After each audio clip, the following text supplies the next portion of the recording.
Hi friends, welcome to our channel. Bhanumathi మా ఇంటి మా లక్ష్మి సీరియల్ నెక్స్ట్ ఎపిసోడ్లో ఏం జరగబోతోందో ఈ వీడియోలో చూసి తెలుసుకుందాం. అసలు నిజం తెలుసుకున్న కోటి అసలేం జరిగింది అని తెలుసుకోవడానికి ఈ వీడియోని స్కిప్ చేయకుండా ఎండ్ వరకు చూసేయండి. కోటి మరుసటి రోజు ఎలాగైనా పోలీస్ స్టేషన్కి వెళ్ళి ఎవరో కలని అడిగి ఆ అమ్మాయి ఎవరో తెలుసుకోవాలి అని ప్రయత్నాలు చేస్తూ ఉంటాడు. అలా ఒక కానిస్టేబుల్ టీ తాగడానికి అలా బయటికి వస్తాడు. అప్పుడు కోటి ఆ పోలీస్ దగ్గరికి వెళ్ళి అయ్యా ఒక చిన్న విషయం అడుగుతాను చెప్తారా అని అంటాడు. అప్పుడు కానిస్టేబుల్ ఏంటి చెప్పు కోటి అని అంటాడు. అప్పుడు కోటి అదేనయ్యా, బలరాం గారిని అరెస్ట్ చేశారు కదా, ఆ కేసు గురించే మాట్లాడాలని వచ్చాను.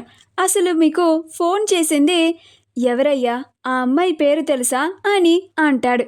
అప్పుడు ఆ కానిస్టేబుల్ ఫోన్ చేసింది ఎవరో కాదు కోటి, ఆ అమ్మాయి మీ అమ్మాయే, భానుమతియే కాల్ చేసింది. ఆ రోజు రాత్రి ఫోన్ చేసి నేను భానుమతిని మాట్లాడుతున్నాను, నేను ఇంకా మైనర్ని, మేజర్ని కాలేదు, నాకు ఇష్టం లేకుండా బలవంతంగా పెళ్లి చేస్తున్నారు అని ఫోన్ చేసిందయ్యా మీ అమ్మాయి అని అంటాడు.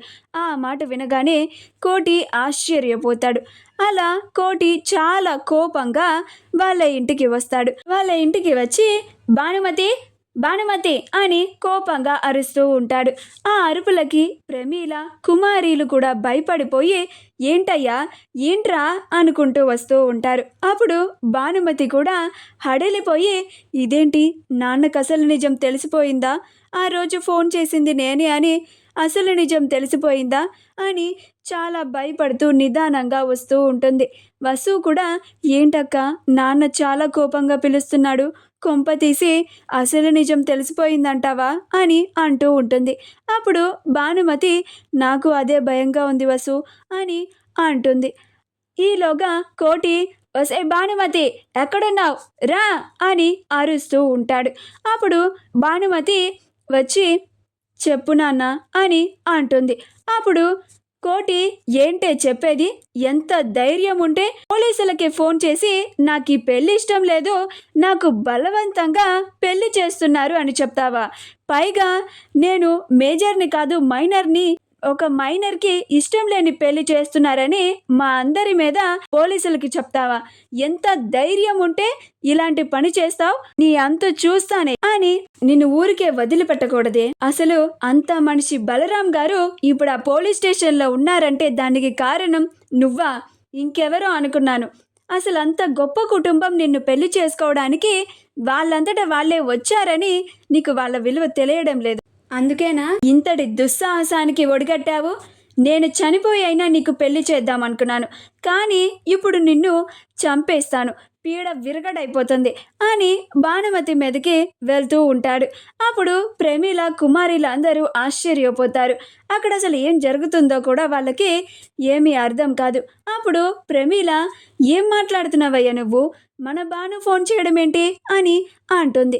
అప్పుడు కోటి అవునే, నీ కూతురు ఇంత పని చేస్తుందని నేను కూడా కలలో కూడా ఊహించలేదు, ఇప్పుడే పోలీస్ స్టేషన్ నుంచి వస్తున్నాను, నాకు స్వయాన కానిస్టేబులే చెప్పాడు, ఇదే ఫోన్ చేసి ఆ రోజు ఇది మేజర్ కాదు మైనర్ అని చెప్పిందంట, అందుకే ఆ పోలీసులు ఆ రోజు మండపంలో అంతా గొడవ చేశారు, అలా బలరాం గారు ఇప్పుడు పోలీస్ స్టేషన్లో ఉండాల్సిన పరిస్థితి వచ్చింది, అంత పెద్ద మనిషి ఇప్పుడు ఇలాంటి పరిస్థితుల్లో ఉండడానికి కారణం నీ కూతురేనే అని చాలా కోపంగా అంటూ ఉంటాడు.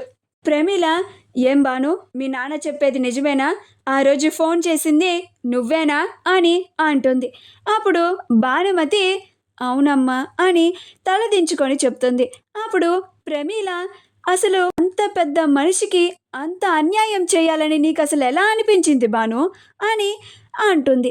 అప్పుడు భానుమతి నేను పెళ్ళి ఆపించడానికి ఇలా చేశానమ్మా, ఇంత పెద్ద గొడవ జరుగుతుందని నేను అస్సలు ఊహించలేదు అని అంటూ ఉంటుంది. అప్పుడు కోటి నోర్మోయ్ అని అంటాడు. మా వీడియో కనుక మీకు నచ్చినట్లయితే లైక్ చేయండి, షేర్ చేయండి, మా ఛానల్ని సబ్స్క్రైబ్ చేసుకోండి, పక్కనే ఉన్న బెల్ ఐకాన్ని క్లిక్ చేయడం మాత్రం మర్చిపోకండి.